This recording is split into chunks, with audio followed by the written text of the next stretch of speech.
Too a little short for a stormtrooper.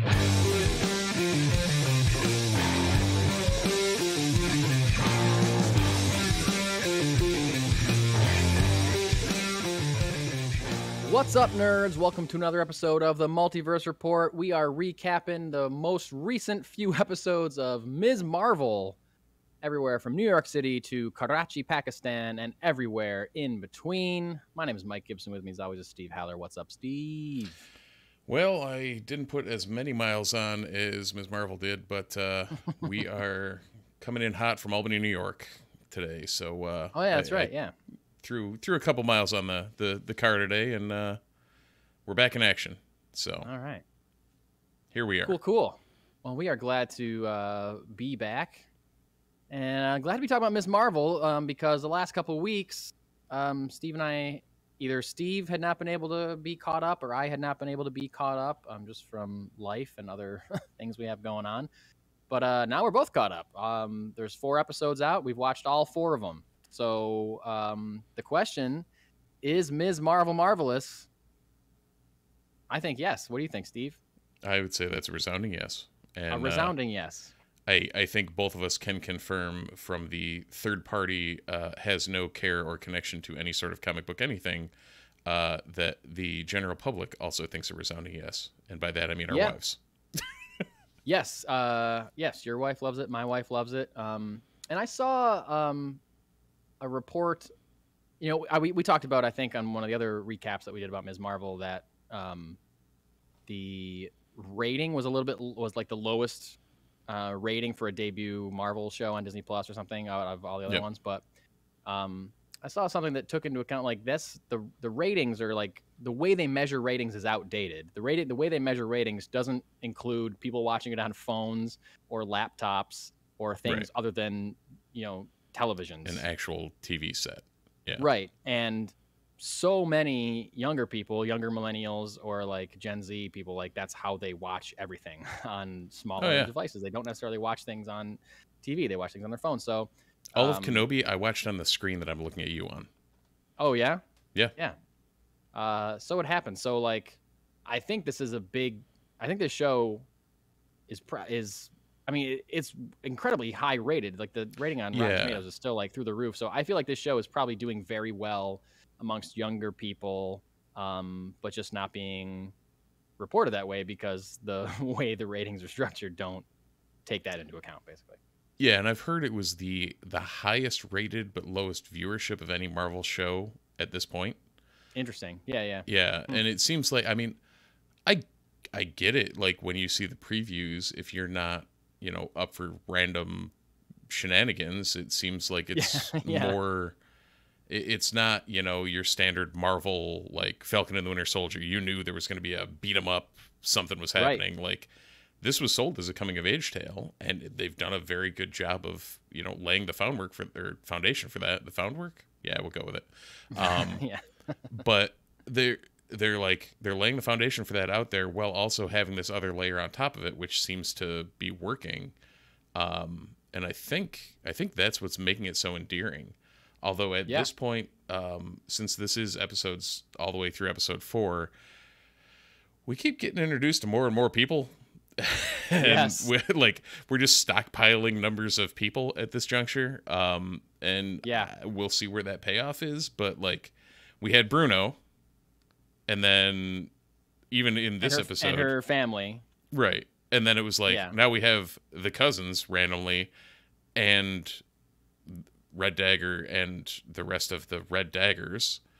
But then also like in episode 3, we had the rest of like the Jinn. Oh, yep. And the clandestines and the hot guy she had a crush on at school, and the clandestines. Yeah. So like, which turned out to be, they seemingly are turning into the antagonists of the series, although most of them got taken out seemingly in episode 4. But yeah, there are definitely a lot of characters. They're juggling a lot of stuff. But I think they're doing it pretty well.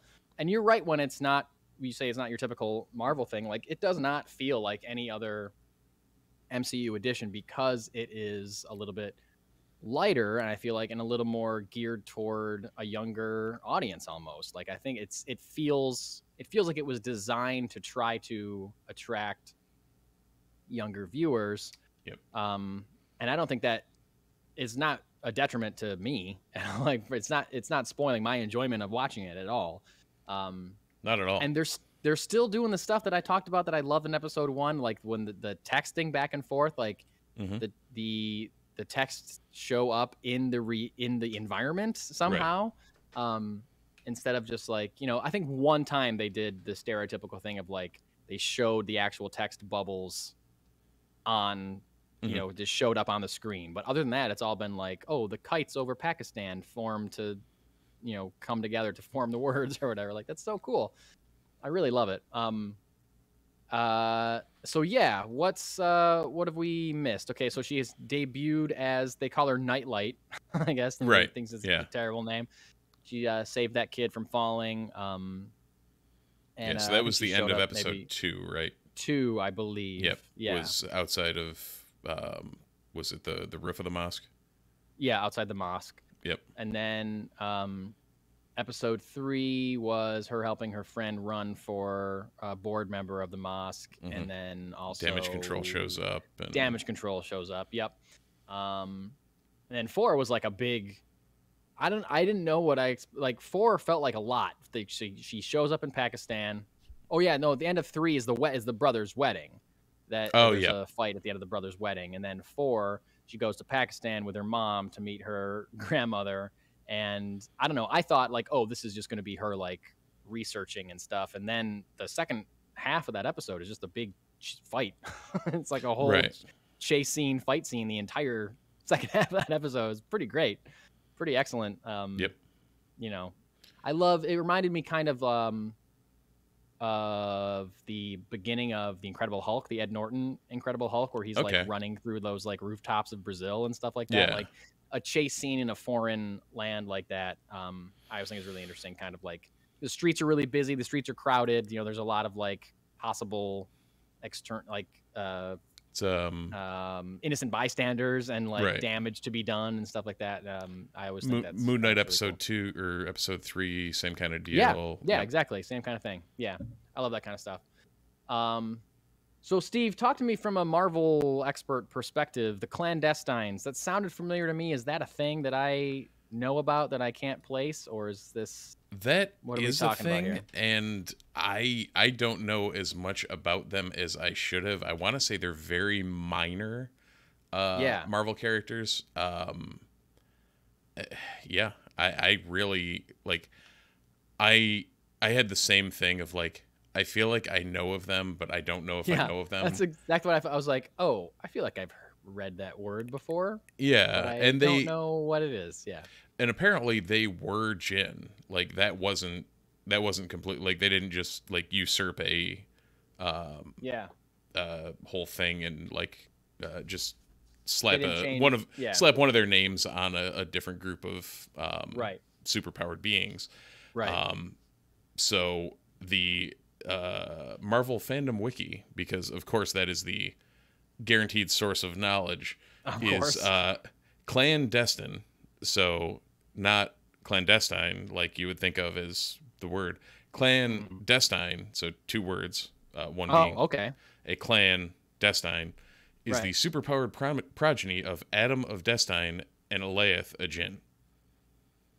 Oh. So, of course, that totally tracks and makes sense. What a wealth of information. Thanks. Right. Yeah. So yeah, I really have no clue. Like I definitely have, like you said, I've come across that name before. Don't know why, don't know how, but apparently it was a thing in Marvel and is based in at least some sort of Indian subcontinent or like some sort of mythology. I mean, at least that shows that they're like, I mean, it's the MCU, so we've talked about this before. It's not, you can't be surprised that they're doing anything anymore. Like every D to C to Z level character has an opportunity to show up in the MCU at this point. Everything that has, and even if it's been mentioned once by Jack Kirby in 1968, like it's fair game. It's on the table, So I feel like they are continuing to prove that they aren't afraid of their back catalog, aren't afraid of their Now deep cuts. right, and at the same time, they had to find a relatively deep cut to give Kamala her powers, because in the comics she's an Inhuman. Right. And at this point, we all know that Marvel does not want to touch Inhumans again with a 12-foot pole. Yeah. But you're right. It does make sense that they would want to still give her a source of her power that is still connected to the history of Marvel Comics in some way. Right. And with it also... It's not just like they're just completely making something up new. Like, oh, well, let's have her be this. Instead of an Inhuman, let's have her be a clandestine. Yeah. Right. And with them actually tying into Islam, that sort of makes some sort of sense. Makes perfect sense, yeah. As far if you're grabbing a deep cut, like you said, you might as well grab one that connects. Yeah, for sure. I love the way that she's like slowly piecing her costume together. Also, she's got that mask now. Yep. That guy gave her that blue. I don't know what the garment is called. Tunic. Yeah, we'll go with a tunic. Yeah, and she's already got the red one underneath. So like all she needs is to button that thing up, throw a little yellow lightning bolt on there, maybe with like a little red sash or whatever. Like we're on the way. Or red scarf. I had the like the DiCaprio gif moment when that happened. When she got the little the tunic, I was sitting there. I was like, I know what that is. Here it comes. Here it comes. Lisa was like, "What is wrong with you?" Yeah. Just never mind. It's fine. I don't know how many on a daily basis. I don't know how many times I get that look, so it's not really new to me. Yeah. I can't remember the actress's name off the top of my head, but I think she's crushing it. The lead actress, Iman Vellani. Iman Vellani, yes. I think who has never acted in anything in her life. Is that true? This is her very first thing. Yeah. Really?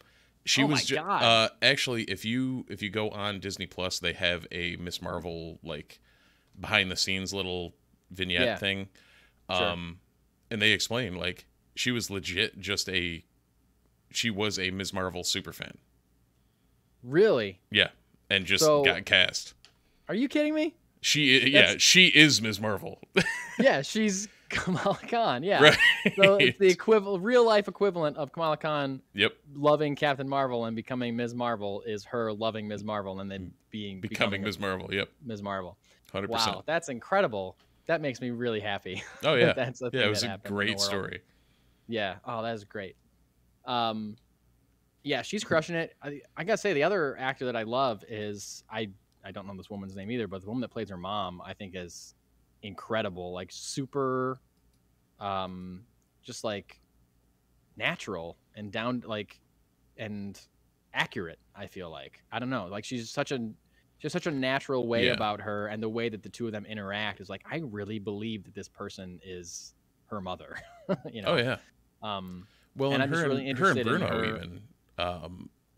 Like you see some in that little vignette, you see some behind the scenes, and they're just joking around and having fun, and you can tell it's like the chemistry is like they're off the screen too, of like they actually like each other, and that's great. Yeah, it's kind of wholesome.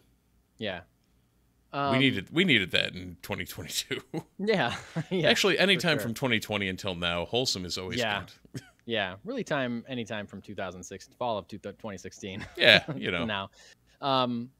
But speaking of the family, the actor that plays Kamala Khan's father, Mohan Kapur, has confirmed that he is going to reprise that role in The Marvels, which is the sequel to Captain Marvel. Yep.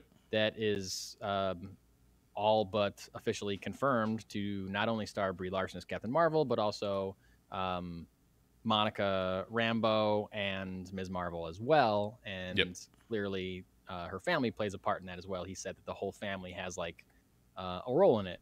So that's super cool. Some cool continuity. Other question, I don't know if you still got that Marvel wiki thing pulled up, but are the red daggers a thing that I should know about? Well, Red Dagger is definitely he was an ally of Ms. Marvel in the comics. Okay. I don't know if the Red Daggers, like, as a multiple were a thing. Okay. But Kareem was definitely. I'm gonna now try and look that up. But Kareem was definitely in the comics. Nice. I loved. It was too short. I wish it was a little bit longer, but there was a really cool Kareem's mentor there that gave her the tunic thing. Yeah. There was like a fight where he like detonated like a smoke bomb or something, and there was like a cool fight in a room full of smoke. Yep. I thought that was awesome, and I was like, ooh, it's over too quick. Like I wanted more like suspense, like more like him sneaking up on people in the smoke and stuff. Like that would have been great, but they had to like keep doing it to get it going. But it was the that same like Mandalorian season 2, Ahsoka in the jungle. Like you just see the lightsabers ignite, go dark. Lightsabers ignite, go dark. You're like, right. Yeah, this is just badass. That same sort of vibe of like, we need more of this. You're appearing out of nowhere. You're disappearing. Like, come back and do this more, please. Right. Yeah, that was great. Do you have any inkling as to where this is going? No. I would assume a showdown with ultimately whatever's left of the clandestines. Yeah, I would assume so as well. Like let's take a moment to discuss how that Supermax prison was that they just walked out of. Yeah, right. That's pretty simple. Apparently damage control, because I'm assuming that was damage control because they were using like the oh god, what the hell were they? The Chitauri tech. Yeah. I was assuming I'm pretty sure that was a thing. So damage control might want to up their game because that's definitely not the raft. Yeah, I know. I was wondering why it wasn't the raft. I feel like just make it the raft, right? You would think. One would 100% think that that's a thing they should have done when you have a bunch of people you're trying to keep in a small area to put them in the, prison we know can't be broken out of. Yeah, you would think. I don't know. Weird. Well, I'm excited to see where it goes because I'm not a Ms. Marvel super fan by any means. But I don't know. I really like the show so far. I love.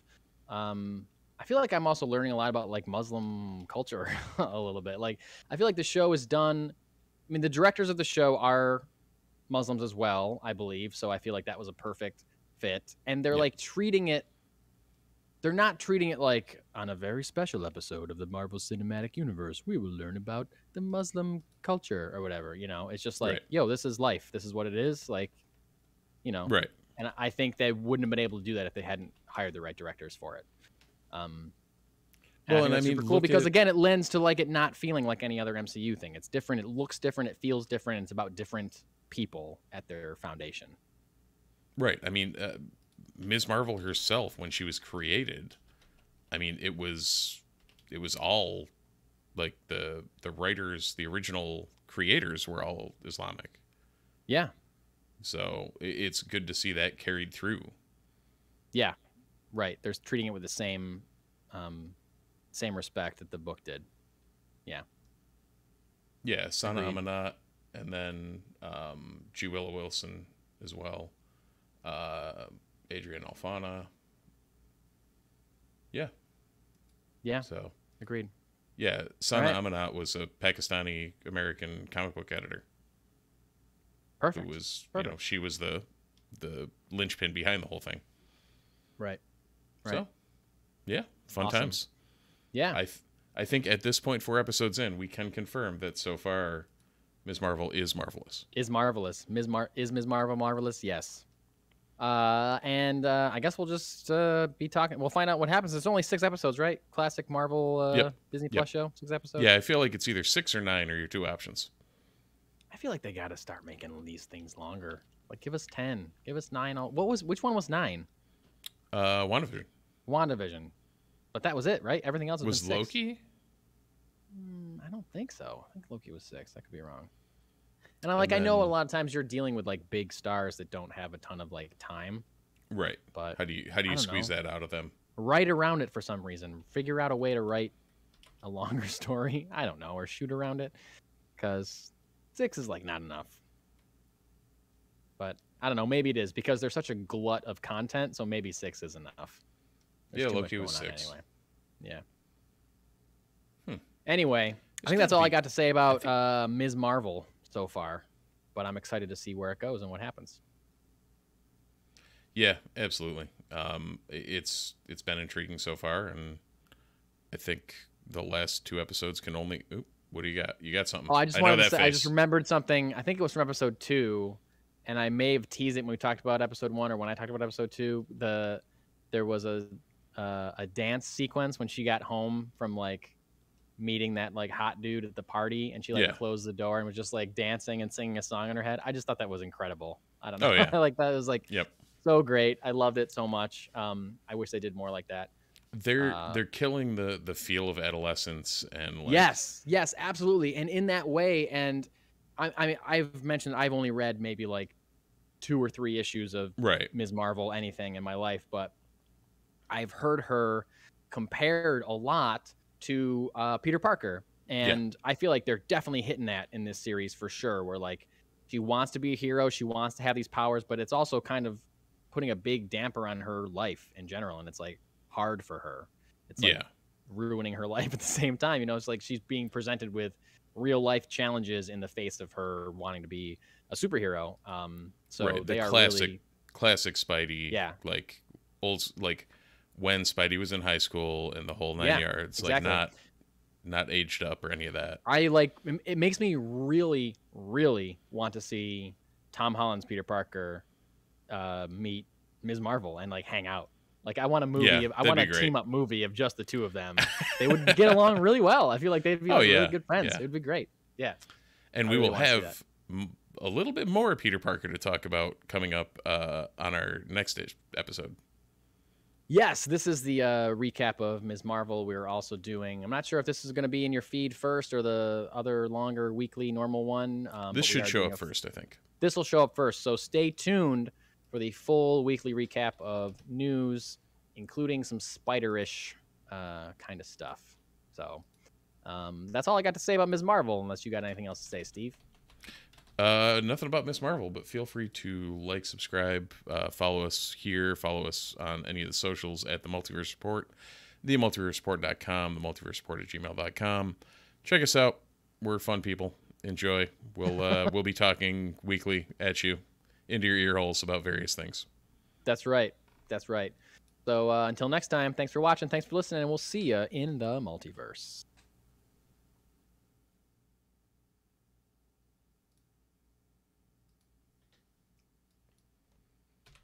Okay. Problem the first solved.